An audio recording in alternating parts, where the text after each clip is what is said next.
Welcome to Rhoda Talks.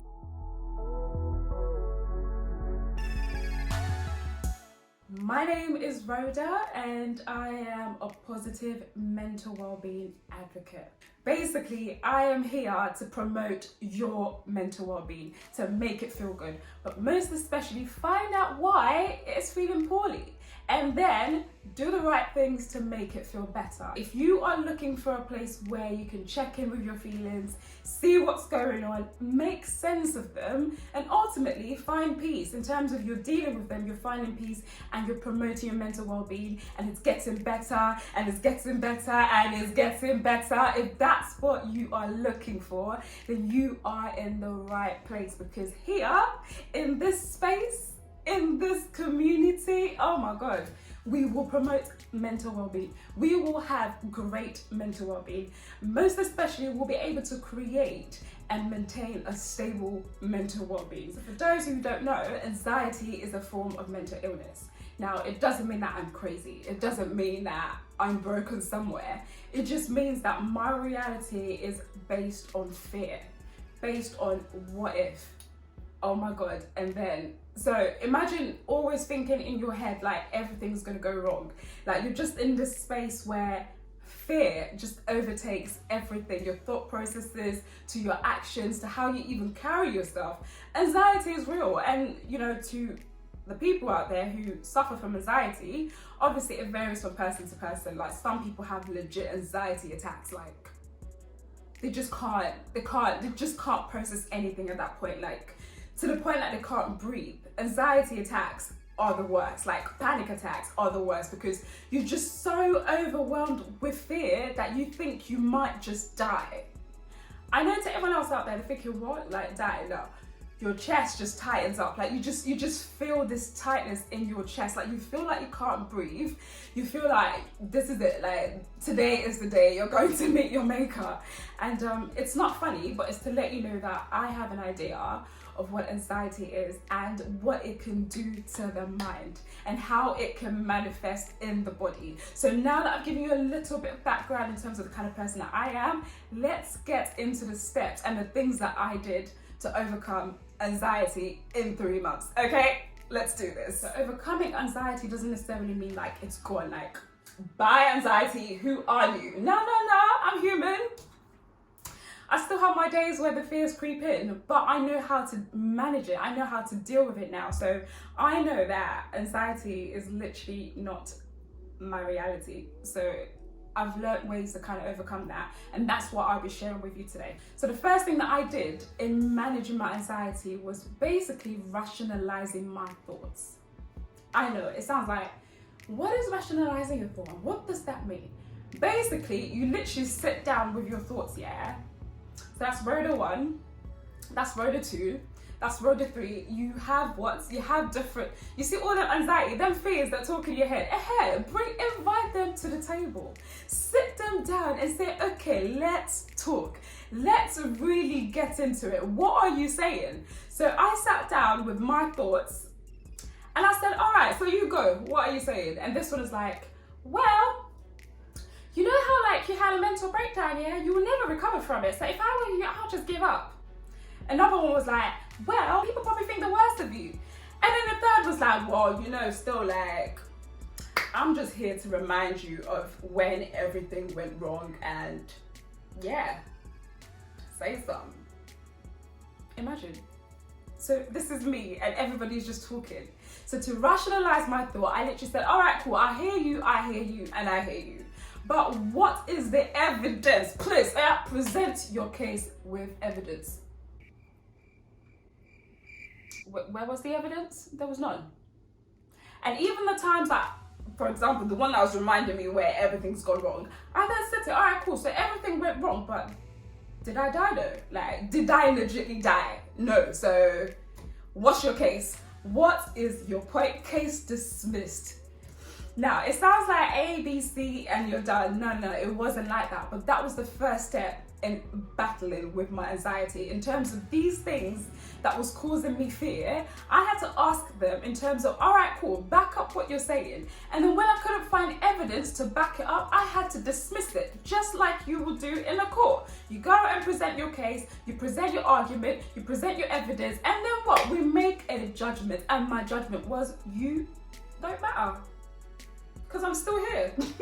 I'm still here. So it didn't happen overnight. I didn't have one meeting and then that was it. Everything was done and dusted. No, it took time and it was a process. And like I said, it was in 3 months. So I was intentionally practicing rationalizing my thought. So as soon as a negative thought comes in, I try to find the evidence to back it up. And when I can't, what do? I dismiss it. And the ones that I do find evidence for, where I'm like, you know what, you might be right still, but guess what, I'm here today. Like, this is where I am, and it really doesn't relate.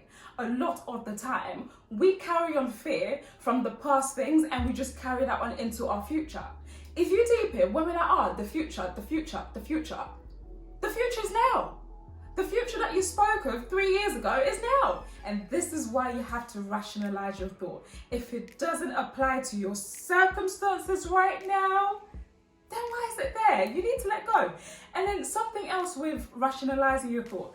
The next step, just to take it a bit further, is journaling your thoughts. By journaling your thoughts and your feelings, you're actually getting it out of your head. Typically, I tend to write in my little feelings journal, nothing extravagant, just something very simple. Yeah, I literally just write down the thoughts that I can't seem to shake off. You know what I mean? So like a simple question like, how are you feeling today?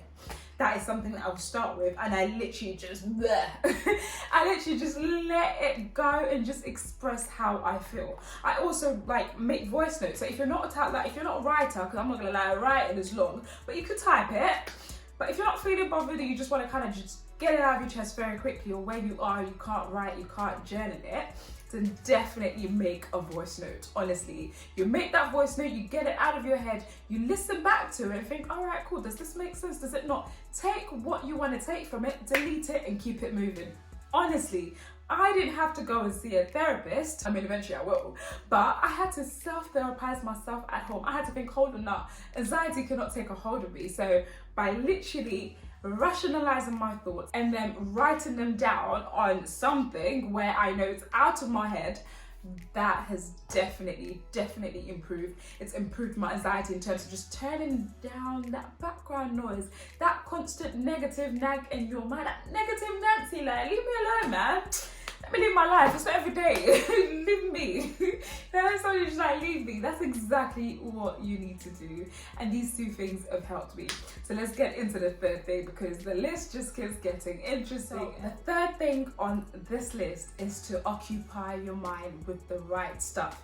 Believe me, by doing that, you're literally telling anxiety, you don't have a space here. This is not a place for you to be, so you need to go. And by doing that, you're literally taking control of your own mental well-being and promoting it and creating a positive one, as well as maintaining it too. So there's so many things you're doing just by one thing. Like, it's a domino effect. So to kind of occupy my mind with the right stuff, I decided to use self-help books to help me overcome anxiety. So things like literally typing in books to help overcome anxiety, or books to help overcome overthinking. Like, whatever your symptoms are, just type it on the internet and I promise you someone has probably written about it or posted something about it. So you're definitely not alone. You don't need to suffer in silence. There's so many things that we can do to help ourselves, and one of the best ways we can do that is occupying our minds with the right stuff. By occupying our mind with the right stuff, we're telling anxiety, listen, this is not a place for you. You don't pay rent, so please, what are you still doing? So by literally replacing those negative thoughts with helpful stuff, you're then in control of your anxiety, and you can tell anxiety who's the real boss, because you are. And the fourth item on this list has to be increasing your vibration. So if you've heard me say somewhere in this video, everything is an energy. Yes, we are energy. Like, Yes, we're human beings, but it's energy. Why do you feel goosebumps sometimes? Like, why is it that if you're religious, for example, and you're doing praise and worship, why do you feel overwhelmed with something? It's an energy, like. So increasing your energy is another way to tell anxiety, leave me alone. Literally, that's you telling it to just, you can increase your vibration with many things. So generally, I love to listen to music. And if you know me, you know I love to host my one man's rave party. Like literally, I'm just vibing, I'm listening to music, I am dancing, I am singing, I am literally preoccupying my time with things that makes me happy, things that makes me feel like, do you know what? I'm okay. Because it's not every day you have to think of your problems and your anxiety. You can take time off from it, and by increasing your vibration, you're able to do that. Again, self-help books are ways to increase your vibration. When you're reading the things that you know will bring you that result, that will make you feel in control of your life, listen, your vibration is already increased, yeah? So think of any time that you are in control, your vibration is up. When you feel like life is just, the vibration is low. So when you feel depressed, when you feel low, when you feel sad, those things are low energy. When you're happy, when you're around people, that's when your energy is high. But obviously, you can't depend to be around other people to then increase your vibration. Otherwise, that's very long, and I don't think it's fair on your friends. So you need to learn ways to increase your vibration. Find whatever it is that just puts you in that happy place, that puts you in that peaceful state of mind, that lets you know that everything is okay. It could be prayer, it could be affirmations, it could be literally reading, anything whatsoever, creating stuff, baking, cleaning your house, anything that you can do to preoccupy your time rather than sitting down and worrying about your anxiety or letting your anxiety take over your daily life. Now, kick that thing to the curb. You don't need it and it just needs to go. And the fifth thing on this list, which really, really, really helped me, like, obviously we're all different and personality types will play a role in this. You have to be organized. You have to be organized. You have to establish a routine. Like by establishing a routine, you're giving your mind things to do. You're literally saying, when I wake up, this is what I want to do, followed by this, and then I want to end up with this. By doing that, you're taking control of your day. If you're like me and you like to be prepared, just so you know, I'm a Virgo. You don't need to believe in star sign, but I think most Virgos like to be organized. Most, not every, because I know some Virgos that are like, rotten, like, how are you just freestyling life like that? It's like, oh my God, I can't. But anyway, to kind of help my anxiety, like, listen, I can be spontaneous. I could be like, do you know what? Let's do it now. But generally, the core of my soul, I need to literally schedule and plan what it is that I am doing. And you know, as you probably expected, I have a planner that literally says Rhoda's Planner. So this planner allows me to literally plan my day, plan my month, know what it is that I am doing. By doing that, when I find myself going back to, oh my God, my life, oh my God, and this, oh my God, I can't breathe. I'm like, listen, calm down. So what did we say we were gonna do at 10 o'clock today? Like, what are we gonna do? And also, like, I've made that little notes, like, as you can see, I'm not just bluffing or chatting air. Like, I'm telling you what it is that I'm doing. Obviously, you can't see it, but it's just to give you an idea of how I like to plan my day. You need to establish a routine. By establishing a routine, you're preoccupying your time and you're literally filling your day with the things that you want, not what anxiety wants you to think about. You're taking control. It's something as simple as that. And obviously you can get something simple or you can go ham, do whatever you need to do. But by organizing and establishing a routine, you're telling anxiety to kick rocks. And then the sixth item on my list, which I have to say is probably the most helpful thing that I could have done for myself. And I'm just so grateful that I tapped into it, because by tapping into it, oh my God, I have literally like told anxiety, where, Where are you coming from? Where are you coming from? And this one I'm so excited to share with you guys, because if you can practice it, if you can do this and incorporate it into your everyday life, oh my God, you won't even remember what anxiety is. Like, I don't care how mad life can be, yeah? Obviously, there'll be times where life is like, yo, do you remember me? Do you remember your troubles? Do you remember what I can do? You have those times. And that's why you have the other things to help you overcome them. Increasing your vibration, reading self-help books, occupying your time and your mind with the right stuff. From when you're doing all those things, yeah, and you're just so busy trying to be better and focused on that, you have less time to be worrying about worried. Do you get what I'm saying? Exactly. So just to kind of clarify what mindfulness is, because mindfulness tends to be misunderstood with meditation. So I'm just going to give a quick, brief explanation of what both things are. So mindfulness is basically just accepting the moment as it is, yeah? Staying in the now. As I'm sitting right now, practicing mindfulness would be the fact that I'm actually in this space, yeah? I can see the light, I can see the I can see the light, you know, not that kind of light. I can see the light, I can see the things around me, I can feel the floor, I can feel the breeze coming this way, I can feel my hair on my neck, yeah? I can feel my lip gloss on my lips. That is what mindfulness is. It's literally bringing yourself back to the room. So when you find your mind is just gone far, you know when someone calls you and you have to come out of some trance, like, yeah, what? Were you talking to me? Them ones. Bring yourself back.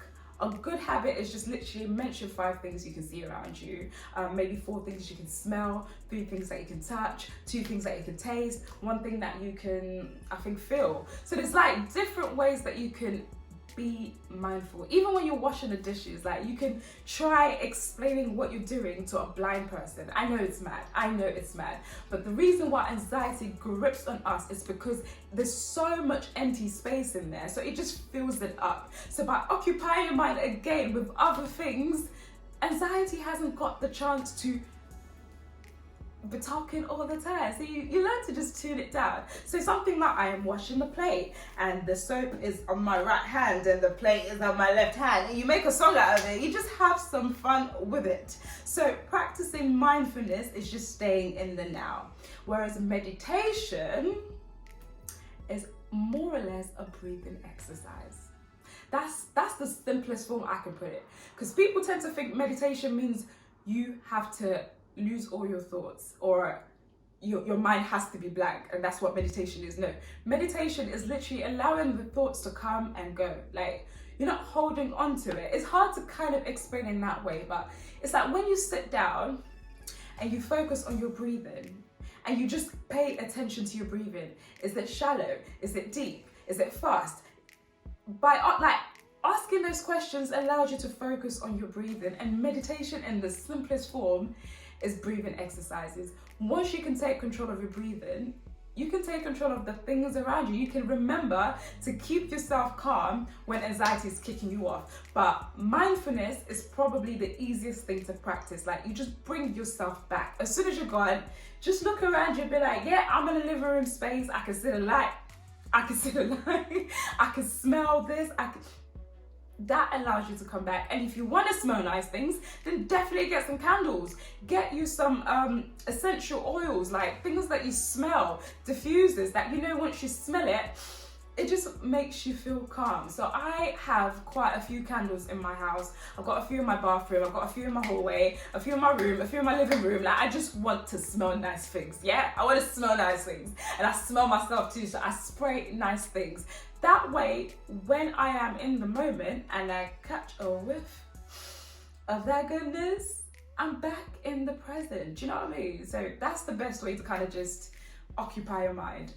Be in the present, stay in the present. By doing that, you don't have the time to worry about your worries.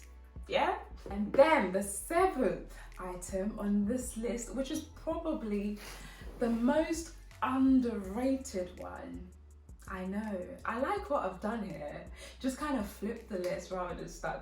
Yeah, anyways, basically, the 7th item on this list, yeah, believe it or not, and you'll probably open your jaw when I tell you, thinking, is this girl really serious? Yeah, I'm serious. And that is gratitude. That's it. That's it. I said it. I said it. Gratitude is the way to go about it. You see, from when I've gone from step 1 to step 2 to step 3, 4, 5, 6, I didn't end it. All of it, I ended with gratitude. Because I'm like, at the end of the day, I'm still here.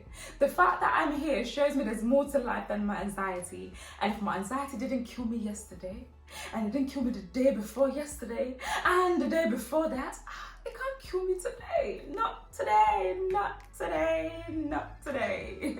Do you get the gist? And by being grateful for what you have, honestly, it just reminds you that you have more than enough. I don't know what your anxiety might be. Yours might be like being social. You might feel like when you're with people, you just have the anxiety that they're staring at you, or they're looking at you negatively, or that they're just... People don't care, honestly. And this is why, if you pay attention to your environment, if you practice mindfulness by being in the moment and being in the present, so let's say on your way to work, rather than literally looking at your phone, just observe the things around you. Observe how people interact with life. Observe how people interact with people, and just watch. Then you realize no one is looking at you. Nobody is staring at you. So the whole time that you're worried in your head thinking, oh my God, people are staring at me, people. Like, think of it this way. If you've left your house, you're looking nice, you're smelling nice, your hair is nice, your eyebrows are on fleek, your eyelashes are flying, you're good. And then you get out and you're worrying if people are staring at you. Baby girl, you don't need to do that. You didn't do all of this for the universe to see you, to now be worrying about what another person who doesn't even know you think about you. You can't live your life like that, because guess what? It doesn't even matter. So don't go occupy your mind with, oh my God, everybody's staring at me. So anyway, ending it with gratitude allows you to know how much you have. You get to realize you've got health. Yes, it's anxiety, but you're still kicking. You're able to function. You can still do your day-to-day things. And even if you're not able to, thank God you are in a day and age where you can get help, where mental health is not something that we brush under the carpet. We can't actually talk about it. We can't actually find help. We can't actually seek help. So you don't have to be lost in your distress, honestly. So if that is you out there and you feel like life has literally thumped you down, like there's just no way out of it, I am here to tell you that, listen, you will get out of this. You will literally get out of this. You just have to believe. But being grateful for what you have, even saying, God, thank you that I don't have anxiety. I thank you that I'm stress-free. I don't have any stress in my life. Being grateful for things that hasn't even happened, trust me, that's another way of preoccupying your mind and your time with something more useful. So I hope that kind of makes sense, guys, because I know I've said quite a lot, like a lot. We've been through a journey here. That's exactly how it is with overcoming day-to-day mental health struggles. So to overcome my anxiety, those are the things that I did, and I'm telling you, it worked for me. It is working for me. I do these things intentionally, and by intentionally I mean you know exactly why you're doing it. You know what you want to get out of it, and that's why you're doing it. And like I said earlier, if you put in the work, sis, you're going to be just like me, where you just have no worries in life. Like, you're good. You're good. God has got you. The universe has got you. Like, you're gonna be fine. And if you feel like you need to talk more about this, like there's just a lot of things you can't get off your chest, that you just feel like you need help. If you feel like you genuinely need somebody to support you, then definitely reach out. Like, reach out to professionals who will help you. Speak to your GP if you have chronic anxiety, as an anxiety that you can't even get out of bed. You can't even brush your teeth. Like, it gets like that, and I totally understand that. If you literally feel like you are sinking, like sinking and sinking and sinking, reach out for help. Call the Samaritans, they're free. And everything you say is confidential. So you can literally rant and get whatever is off your chest and get it off. And I tell you, that is so, so helpful. Like, Samaritans will listen to what you've got to say. If you're worried about, I don't want to share what's going on with someone who knows me because they might judge me, I get it. So what you could do, call the Samaritans, and they would be more than happy to hear you out. If you feel like you need more help, speak to your GP. Speak to your GP, and they can refer you on to the relevant services or people or resources that could literally just help you. All I'm saying is, don't suffer in silence. Don't let your anxiety take over. Take the control from anxiety, and trust me, you can live the life that you want to live. Yeah, I have had a lot of fun talking about this. It's almost like a testimony. Like, see me as a testimony. If you know me, then you will know exactly what it is that I'm talking about. Like, just taking control of my anxiety and just telling it to just shh, just, can you be quiet? Yeah, just telling it to be quiet. And I was able to tune into myself as being the best thing that I could have done. And I am sharing this with you because I know that it works. So if that is you and anxiety is stealing your reality, that rhymes. Anxiety is stealing your reality. Oh my God. And you find that anxiety is just stealing your joy and your happiness, and it's even stealing your years. Like, you're never going to be in your 20s again. You're never going to be in your 30s again, and so on and so forth. So take back the control. And that's it for today. If you have enjoyed everything that I have said, then oh my God, thank you, thank you, thank you, thank you, thank you, because I want to bring mental health to you in a way that is understandable, that is relatable, and be like, right, I'm not the only one going through this, you know? Nah, we just need to talk about it. So let's get talking as well in the comments. If this is something that you've enjoyed, please let me know. Let me know. Let me know what you think. Also, let me know what you are doing. Like, if you've got steps and things that you're doing to help overcome day-to-day struggles, anxiety, all that kind of stuff, definitely let's talk. Like, I would like to know what other people are doing out there to kind of take control over the mental health. Do you get what I'm saying? And if you've enjoyed this content and you've liked what I've had to say today, then please give your girl some love, you know? Give it a likes up, give it a thumbs up. It's all good. It makes me feel good to then bring you more stuff. It makes me want to bring you more good stuff and be like, you know what, they like it, so let me give it to them. Let me give it to them. And considering that I've actually shared this with you, it's only fair that you share it. This is a community after all. I can't do this by myself, so by sharing it with you guys, please share it with other people too. Let them take ownership of their life. Let them tell anxiety to shh, can you be quiet? Quiet and quiet. But guys, thank you so much for watching. Thank you for liking. Thank you for sharing. Thank you for subscribing.